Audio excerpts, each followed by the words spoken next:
Hi, today I want to talk about things that ruin our creativity and stuff maybe we can do to help reclaim that creativity. Now this is inspired by a movie I just watched. The movie was like horror, suspense, and even comedy, but it was called The Menu. And at first glance, I was like, what in the world is so funny about it? Because it was so dark. So maybe this would fall under the category of dark humor. I'm not really familiar with dark humor, but in this case, I guess you could see the movie as kind of like the whole progression through it is like one joke. And then there's the punchline at the end, which is, which would actually kind of make it funny if you think about it, but it is definitely dark. And I didn't know like how much I should say about this movie because I don't want to spoil it in case anybody wants to see it. But basically, the premise is these people have a special invitation to go to this island where there's going to be this really fancy full course meal. And as the meal is being presented by this like well-renowned chef, like things get darker and darker as the movie progresses, until you're kind of at the very end where everything has just gone like crazy and there's only one person that's left alive, and this person is just eating a regular old cheeseburger. And I guess when you're looking back at how fancy all the other dishes were, I think that's where that humor kind of came in at the very end. But to me, that cheeseburger, just thinking as a writer here and being inspired to make this video today, that cheeseburger to me represents our creativity and all the rich servings of food and like the delicate pastries, and well, actually there wasn't pastries in there, but like the seafood and all this other stuff that they put into the meals. That represents more of like everything that kind of hinders maybe the creativity. And the guests that were invited there, they were invited for a reason. And then I kind of tore apart like those people. Well, kind of like dissecting each of those tables where the people were sitting and the guests that were there. They represented an aspect to me of things that could destroy our creativity. Because at the end, the chef makes he makes this whole spiel about how cooking, it was an art and he used to really enjoy it and he used to be passionate about it. And then all these guests that are here today, like in the room, basically just ruined that passion that he had, where there was nothing left of him and he just wanted to die and he wanted to kill them along with it. So I'm sorry if I spoiled anything in there, and I'll try to put something in the description like contains spoilers for the movie. But this isn't really about the movie. This is about our writing and storytelling. And I think one of the things that is really important as storytellers is that we preserve our creativity, and we kind of have to be aware of things that could hinder our creativity, because the most important thing we have that we can bring to the table is our unique way of presenting a story in a way that seems fresh and new to the reader. Now I know the plots have all been done before, character types have all been done before. I'm aware of all that, but we can still weave stories around in a way that comes off as new and exciting. So anyway, let's first get to the things that will ruin the creativity if we let it. And at one of the tables in the movie, he had the critic. This is the food critic. And this food critic was responsible for basically shutting down some restaurants. Well, in this respect, we have the critic in the writing world. And these are people in the movie, this food critic, she nitpicked at every little detail, like this and that. And it was just like crazy. It reminded me of like things that people will find in a story. And despite like the whole story being overall like a good experience, they will find like one or two things in that story that just ruined it all for them, and that like made them want to give the book a 1 or 2 star review. And okay, let's say you write a 70,000 word book and the person gives you a 2 star review because they found a typo there. That's true story. It happened to me. That happened to me way back in like 2010. And that was in the review. Overall, it was good, but it had one typo, therefore it deserves only 2 stars. And you're just thinking, really? I mean, out of 70,000 words, it's not bad. But, there's other things people can find. And this is where even like sometimes critique groups, while they mean well, sometimes I wonder how valuable they are, because they talk about active versus passive voice. And they also say, don't use the verb to be, try to find other words instead of like using was or walking, or what is another one? Like, what was the other thing I said? Like in dialogue tags. Now, you don't want to do that all the time, but just because you're doing it on a regular basis, it's not going to hurt the story.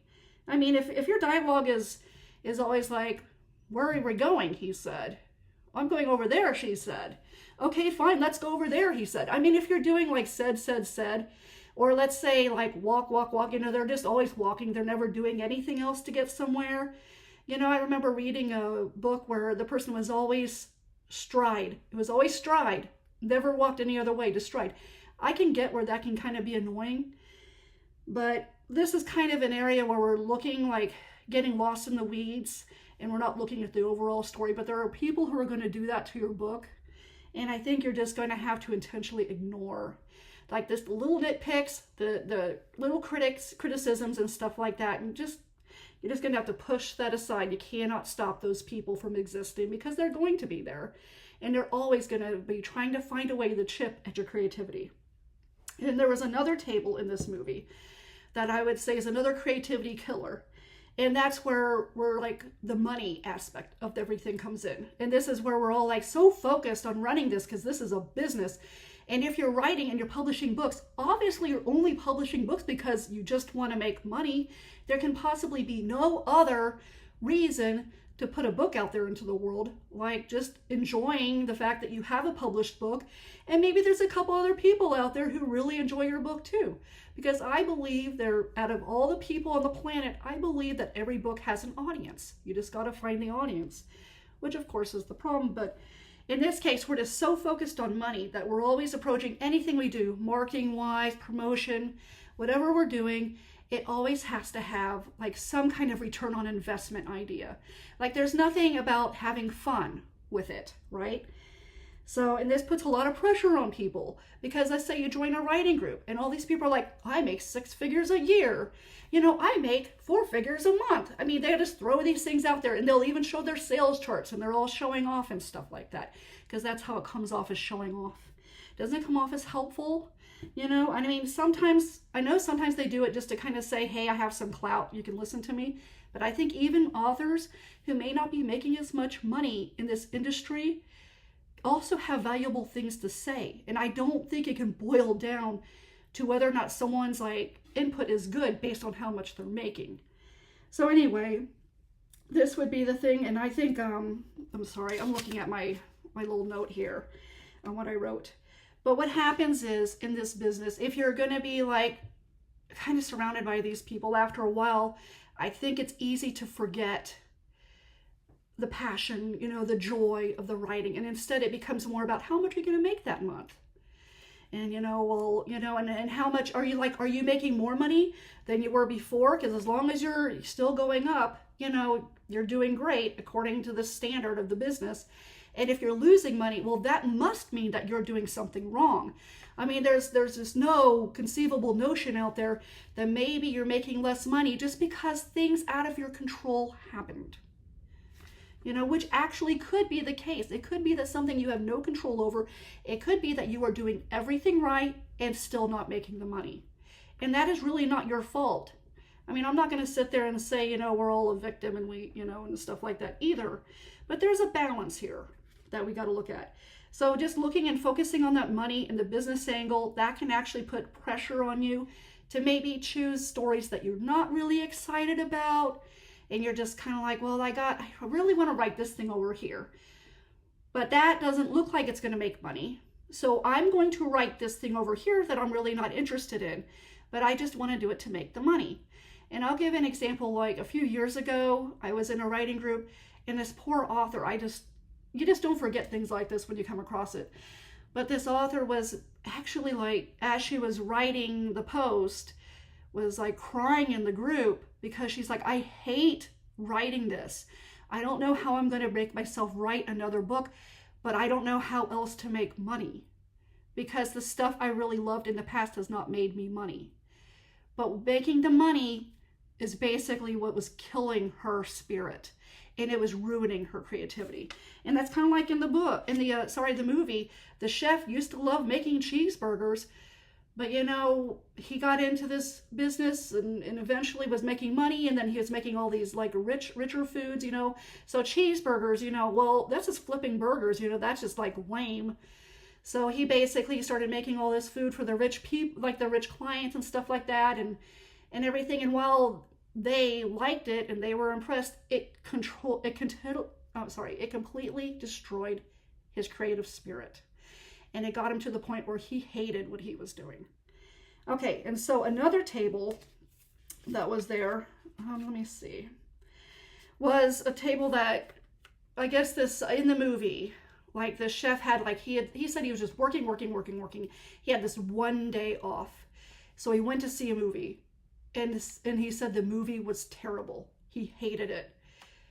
And then he brought the actor there to kill him because he hated it. And I guess that's kind of funny, and it is very dark funny. But let's say in the storytelling world, we have to think about taking time off from writing. It can not always be something where we're always sitting at a computer and always writing. We have to give ourselves permission to break free from this you must write every day mindset. Or if you don't get so many words in, or if you don't get the chapter in, or whatever the goal is, that somehow you have failed. There has to be time, and there has to be that space for us to just take time off, to relax, decompress, walk away, have a life outside of the books. And, and I don't know what this looks like for you, but just pick stuff that you enjoy. Not everybody wants to be around people because some people would rather be by themselves. Well, pick something where you can just maybe play a video game, watch a movie, read a book, And in fact, sometimes I think taking in other mediums of storytelling can be really helpful for not only giving us a break, but also presenting to us other ways of telling a story. Because, I may write, but I learn a lot from watching movies and from watching TV that because something about writing it, but you're seeing it. You're seeing the stuff flesh out in a movie. And this is stuff that actually you're thinking, well, how would this convert over into words? And you're watching the way the movies and the transitions, how all that stuff comes together. And you're not consciously thinking of this as you're watching. I mean, I guess you could if that is fun for you, and it helps you. But for me, I just take a passive role in it, and I just like think of it later on, and it's kind of like in the back of my mind, but I'm not a plotter either. I'm like more of a discovery pantser kind of writer. And I think that's why I take more of a passive approach when I'm watching stuff. But for people who plot and outline, maybe it would be useful to sit down and kind of like write out what's going on. Kind of plot out the movie. Maybe you learn something new from it. I mean, who knows? But make sure it's something that you enjoy doing. And pick stuff that you wouldn't want to watch. You don't want to force yourself to watch something that would bore you. You want something that would be fun. But, also like you can do other activities, do puzzles, go out for a walk, bike ride. I mean, whatever you enjoy, go ahead and do it. And there's one other thing that I was kind of, it doesn't seem on the outset that would hinder creativity. Okay, but in the movie, we had like the table with the guy that was just kind of like the overzealous fan of this guy's work. This guy was also a cook, and I mean, he just like really enjoyed it, but to the point where he was almost like, it was almost like an obsession. And the only comparison I can come up with in the writing world is if anyone has seen the movie Misery or read the book Misery by Stephen King, right? Where, on the outset, it's really like nice and complimentary to have that overzealous fan there who really loves your work. But sometimes it can get to the point where it gets a little uncomfortable because they're trying to put themselves maybe a little too much into like this stuff that you're doing. And I don't think like a lot of authors really deal with this specific thing on the creative thing, but there is pressure when you kind of are aware that maybe people like this person who really likes your book would like the story to go a certain way, but you're just like, no, the story really needs to go the other way instead. So that can kind of be uncomfortable because you don't want to disappoint the reader by having the story go in the other direction. But you know, if you go with their view of what this story should be, that could actually hurt your creative spirit, because then you're writing their story or their way. You're not really following your own passion. And over time, that can take a toll on you. So those were the things that I saw from that movie. And then I was thinking, okay, so we have these things in front of us. What can we do to help buffer ourselves so it doesn't happen to us? And of course I just talked about this. Do not write every single day if you don't want to. I guess some people, maybe they find that useful, you know, but for other people, they don't. And I don't think we should push ourselves just because someone says write every day. And I don't think you have to write every week either.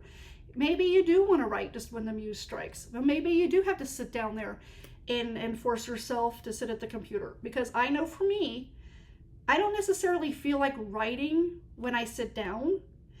But kind of like within like 15 minutes or so, I might write like maybe a sentence or two. And then the words start to flow along. You know, and if that, you know, I think you have just to find out where you're at. I mean, some people could go in. I mean, there are some days I go in and I just start writing immediately. And there's like 1,000 words just flies off the page right away. And I don't even have to really think about it.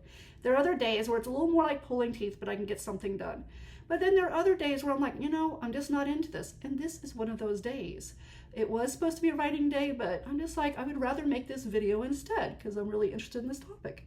So I gave myself permission to not write today. So it's okay to do stuff like that. And I already talked about picking activities, you know, that you enjoy.